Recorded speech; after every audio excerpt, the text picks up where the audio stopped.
Hello everyone, welcome back to the channel. I hope you guys are doing just amazing. So let's see today's daily challenge on Leetcode and try to solve it together. It is told that the maximum difference you can get by changing an integer. So this is almost the same problem as yesterday, but there is a little difference. So you are given an integer num, you will apply the following steps to separate num to two times. Like so pick a digit x and pick another digit y from 0 to 9. Y can be equal to x. Replace all the occurrences of x in the decimal representation of num by y. And let a and b two results from applying the operations independently. Find the maximum difference between a and b. So as you can understand that for the maximum difference between a and b, a has to be the maximum possible value by replacing some digits, and b has to be the minimum possible value. Okay, a should be max and b should be minimum. Then only we will get the difference which is maximum. So neither a or b may have any leading zeros and must not be zero. So this is the thing which you need to note particularly for this problem, which is not there for the previous one. So if you try to do something like the last one, you might get in a lot of trouble in a lot of edge cases. So actually this problem becomes very easy if you try to think it in the right direction, but also becomes really messy with a lot of edge cases if you try to solve it without thinking correctly. So what do I mean by thinking correctly? Let's see. So it's told that we are given a number n which is less than equal to 1e8. So maximum it can go till 9 digits. And what we can do is that if we have this digit, let's say 2, 2, 3, 6, 2, 4, we have to replace some of the digits to make it a maximum value. We need to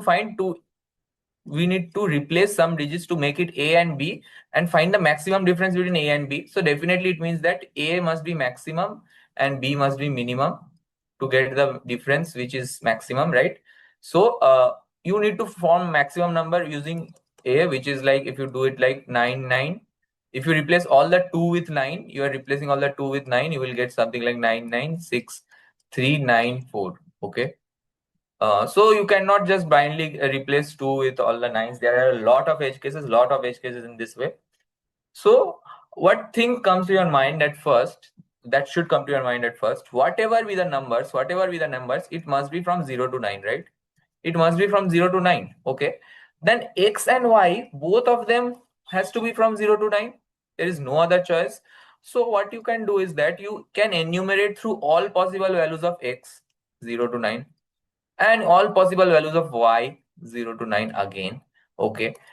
So how you can do that? Definitely you can do some for loop from x from 0 to 9, for y from 0 to 9. Now what you can do is that you can write a function, let's say change x comma y. So what it will do is that it will replace all occurrences of x with y in the string. So if you have the string, if you change the number to a string, okay, you change the number to a string by using a toString function in C++. So or some other function in some other language, it must be there. And for this string to happen, you iterate through the length of the string. Okay, you iterate through the length of the string.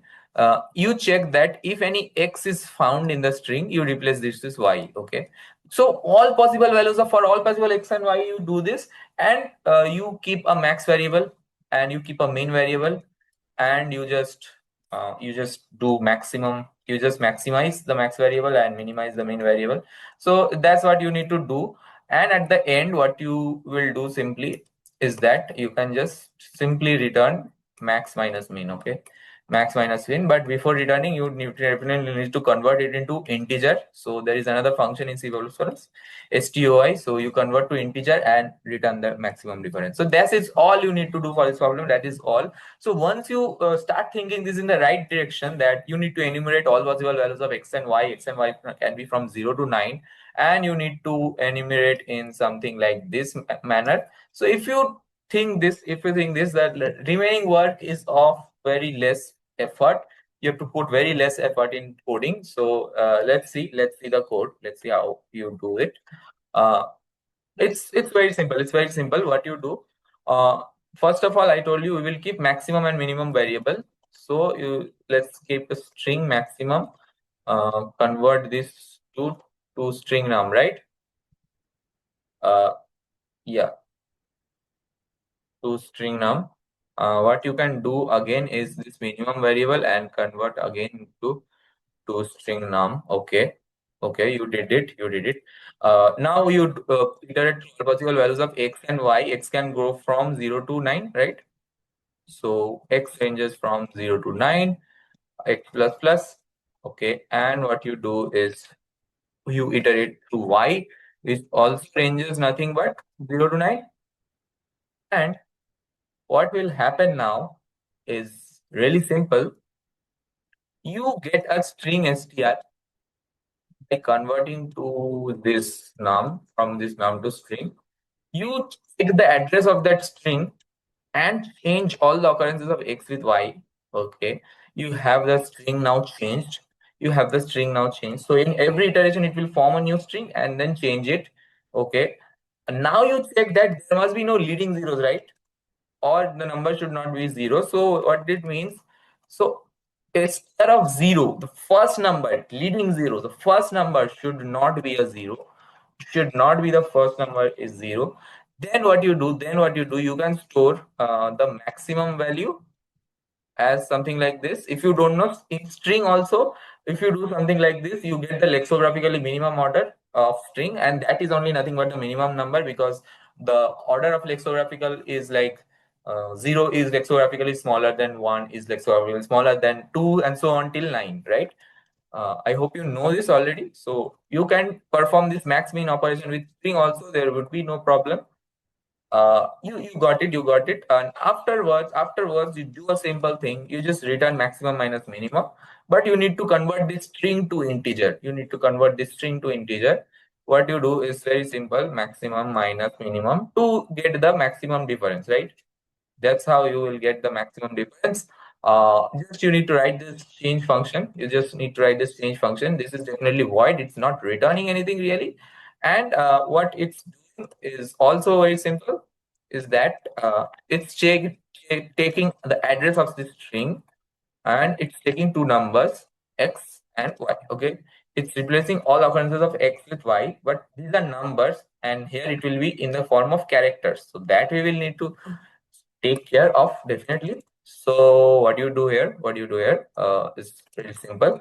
You just go through all the size of the string. uh, yeah, so once you go through that, you check if x of I is something like x, but not just x, it's character of x. So you convert the integer into character by adding a plus of 0, right? Now change it to y. Change it to the character y. Okay, you got it. So yeah, you have changed it now. That's all, I guess. That's all. So you did change it. Uh, this is string. That's everything. You try to run it. And check it if it works. It does show accepted. Let's try to submit it.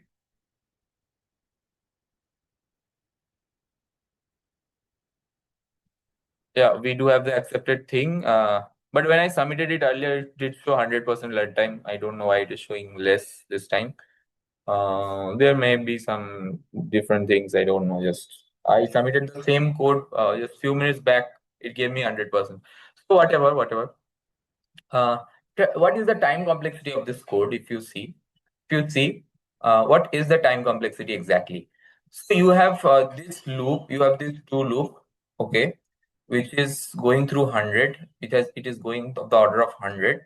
Okay, and this change number is iterating to the digits of the number. So if you are iterating to the digits of the number, you have to mention that it is log 10 of that number n. Okay, you can't just mention log n, because I mean, in binary search also log n, and in generally computer science things, log n means base 2, right? In binary search, like in binary search. So if its log is different, if log might be of different, right? Or trinary search, it's log 3n. So whatever is the thing, you need to tell this. So it's 100 log of base 10n, or you can also say something like uh, you are going through all the digits of the 10 decimal system. So you can say that it's of order d square. D is nothing but 10. It's constant anyways. It's constant anyways. This thing, okay. And the whole thing is the order of this. The whole thing, if you see, can never go more than a certain value. So what is that value? This d will be less than 100, and this log 10 will always be, it's a 9-digit number, it's always be less than 9. So maximum, the worst case complexity will be the O of 100, O of 900. You will always end up in solving in constant this amount of time. Okay, so yeah, that's all. That's all, I guess. Yeah, so that's all for this problem. This is definitely a medium kind of problem, but if you are thinking the correct direction, if you are thinking the correct approach, this becomes a really simple problem, really simple problem. Okay, so yeah, that's all for this video. I hope your rest of the day goes amazing. Thank you so much. Thank you.